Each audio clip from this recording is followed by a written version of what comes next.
Om Swastiastu. Om Abhigramasthu Namasidhyam. Om Anubhadra Kawiyantu Iswata. Semoga pikiran baik datang dari segala penjuru.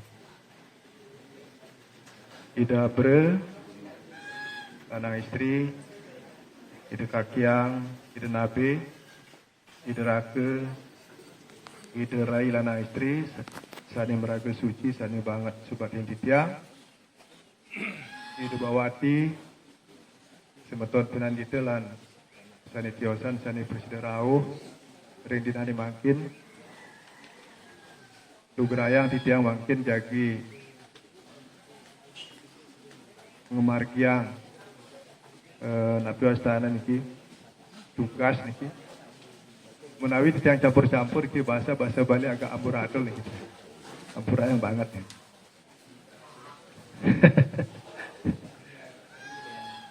Sebelumnya sedorong titiang menyampaikan niki beberapa tulisan singkat sebagai pengantar niki nona sampur banget ring ide-ide nak lingsir sani sampun wikan ring sejeroning mantra yantra tantra titiang puniki wantah ngaturang pengantar sangat-sangat dangkal gitu.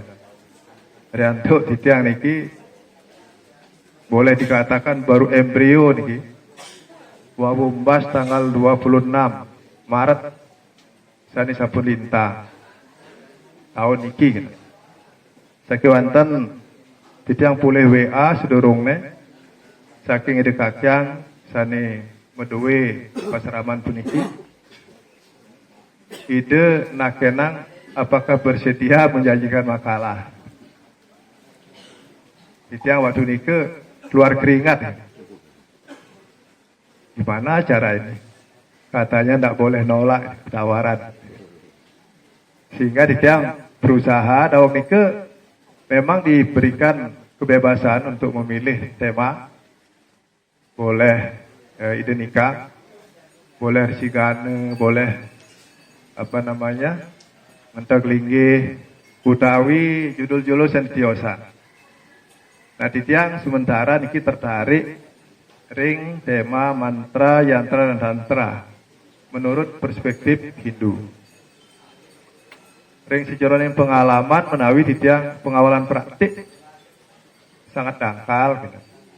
Teori niki pun mungkin titiang tidak terlalu mendalami menika punika mawinang titiang kedah manai sangat membuat pisan ide-ide lingsir jagi menambahkan secara naratif progresif dan aplikatif barangkali sehingga nabi sani aturang titiang dinani mangkin berupa makalah iki mangke wenten pikenohipun ring sejeroning ngemargiang kauripan ring keluarga ring masyarakat bangsa dan negara.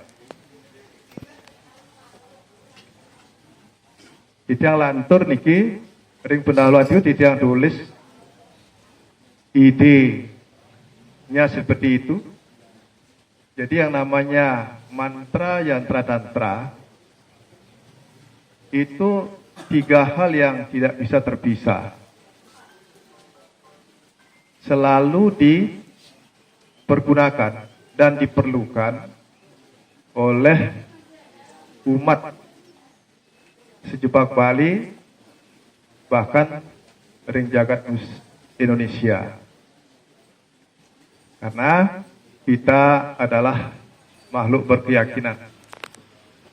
Jadi karena berkeyakinan dan Indonesia itu wajib hukumnya beragama. Tapi mawinan karena kita punya landasan kokoh yang disebut dengan Pancasila, di mana sila pertama di situ sengaja memang dibuat pertama, percaya ketuhanan yang Maha Esa. Dasar pertama ini sangat nyambung dengan serada pertama dari Pancasarada, yaitu serada tentang Brahman. Nah niki mawinan tiga konsep ini tidak bisa dilepaskan dalam menjalankan kehidupan, baik mantra, yantra maupun tantra. Umumnya mantra, yantra, tantra ini itu lebih banyak digunakan oleh masyarakat atau umat dalam rangka melantunkan puja, kemudian berdoa, memohon keselamatan, dan bagi ide-ide sanim sampun melinggih termasuk titiang nyabran rahina niki diucapkan ketika nyuri suami. Titiang beriantuk niki dos saking Singaraja dunian jam 4 ampun bangkit, terus jam 5 sudah mulai nyuri suami, setengah 7 sudah selesai. Jadi lumayan lama karena sekaligus ngaturang canang setiap hari. Ikannya jadi ide kakiang untuk kopi tadi malam. Untuk kopi ide 50 eksemplar kira-kira. Itu yang janji yang perjalanan ketemu fotokopi, itu yang jadi fotokopi. Dalam perjalanan dari Singaraja sampai Driki dan panggihin fotokopi. Akhirnya itu yang ada WA yang matur yang ide. Mudah-mudahan nanti ada yang bisa keluar mencari fotokopi. Itu ampuraya. Jadi 3 serangkai ini mantra, yantra, tantra itu adalah alatnya atau medianya umat Hindu, karena kita berlandaskan pada sebuah keyakinan. Justru karena berdasarkan keyakinan itu, 3 hal ini menjadi sangat magis ya. Kita lanjut pada bagian pertama, misalnya mantra. Mantra itu adalah susunan kata-kata atau syair yang ada dalam sastra Hindu. Ia adalah magis. Kenapa? Karena berlandaskan sastra. Sastra itu tentu ada berdasarkan pada aksara. Aksara itu adalah energi, menggambarkan konstruk iri sang Hyang Brahman dalam konteks Saguna Brahman. Nah, walaupun kita sehariannya lebih banyak memuja Saguna Brahman, tetapi diyakini bahwa dengan 3 serangkai ini kita akan bisa menyambungkan diri, karena mantra itu adalah kata-kata yang magis yang dapat mendatangkan iri sang Widasa atau Brahman itu para dewa. Yang datang itulah energinya. Jadi mantra itu mengandung energi, mengucapkannya itu harus dengan lantunan yang berfrekuensi tertentu sehingga mampu beresonansi dengan energi Brahman atau para dewa. Jadi kalau hanya hafal tok itu biasanya resonansinya tidak terjadi, bahkan kalau terjadi sangat kecil vibrasinya, energinya. Itu mantra. Demikian pula syair-syair atau sloka-sloka yang ada dalam sastra. Jadi mengucapkannya itu memang dengan dengan lantunan hati atau suara yang memenuhi ritme-ritme tertentu, sehingga dia akan memungkinkan terjadinya vibrasi-vibrasi yang baik dalam rangka menjemput vibrasi Brahman. Tetapi yang jelas mantra itu adalah bersifat energi maskulin. Jadi dia mampu menggerakkan. Oleh sebab itu maka dikatakan bahwa mantra itu mampu mendatangkan atau men-channel energinya Brahman atau para dewa. Itu kehebatannya. Tapi jangan lupa, karena dunia ini atau baik dalam gambaran Buana Agung ataupun Buana Alit, kita tidak lepas dari yang namanya Ruwa Binede. Oleh sebab itu maka mantra itu tidak hanya digunakan dalam konteks yang baik, satwika gitu, tetapi juga bisa digunakan mantra oleh para yang penganut kiri. Jadi kiri itu istilah yang digunakan oleh Sura, kalau kanan adalah Dewata. Nah ini tidak lepas dari perjalanan manusia. Manusia itu kan perjalanannya dari Danawa menuju Manawa menuju Madava. Ketika Danawa itu yang diberdayakan karena manusia tidak mampu menekan egonya, menekan satripunya, maka dia akan lebih banyak dipengaruhi oleh faktor yang kiri itu, sehingga mantranya bisa disebut ngiwe gitu. Itu dalam paham hidup. Nah kita ini, mana selugre, ide abre, terang sami, ide kakya, nabe, turun ada.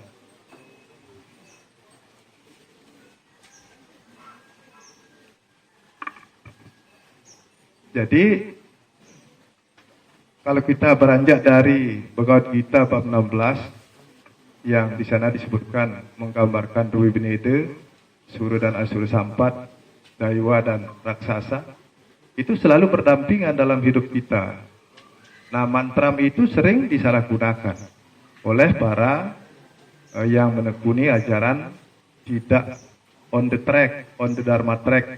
Jadi justru sering melenceng ke out of the track. Jadi perjalanan bukan di daerah Dharma.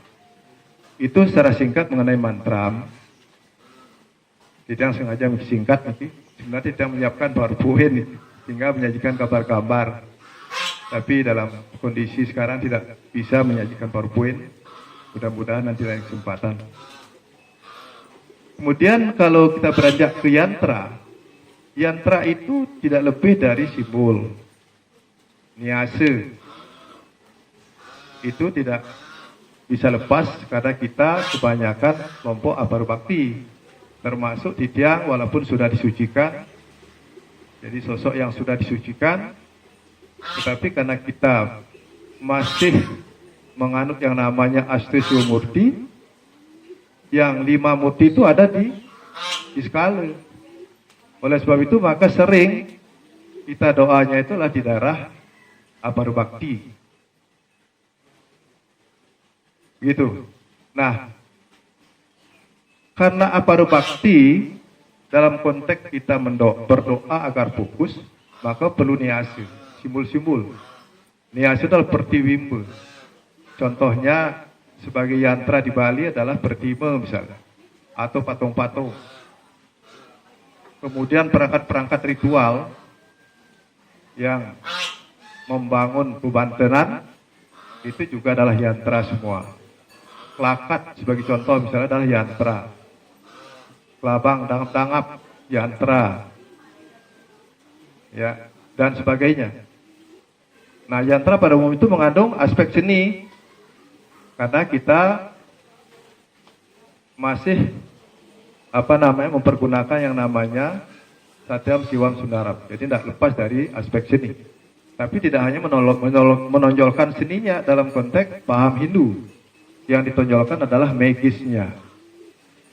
Nah, dalam hal ini yantra itu, walaupun dia memiliki potensi magis, namun dia termasuk dalam atau kepemilikannya energi feminim. Dia lembab dalam istilah fisika, inersia. Jadi manfaatnya sangat kecil karena dia feminim. Jadi ibaratnya tidak sampaikan dari pendahuluan. Walaupun yantra itu mengandung seni, cantik gitu, seperti ibaratnya perempuan yang sangat cantik, luar biasa. Namun kecantikan itu akan memiliki manfaat sangat kecil, mendekati nol, jika tidak ada laki-laki yang menyulut kecantikannya. Jadi yantra itu feminim, maka membutuhkan energi maskulin agar dia memiliki manfaat yang maksimal. Jadi yantra itu karena feminim, dia cenderung hanya punya potensi. Walaupun potensi itu boleh kita sepakati adalah energi yang sangat magis, yang sangat luar biasa. Itu yang di sana contohkan dalam sebuah analogi.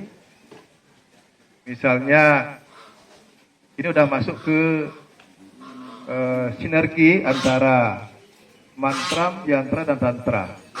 Kita contohkan di sana air dalam bendungan. Jadi air dalam bendungan itu kan didesain oleh pemerintah untuk mengairi sawah gitu misalnya, untuk mengakomodasi kebutuhan masyarakat.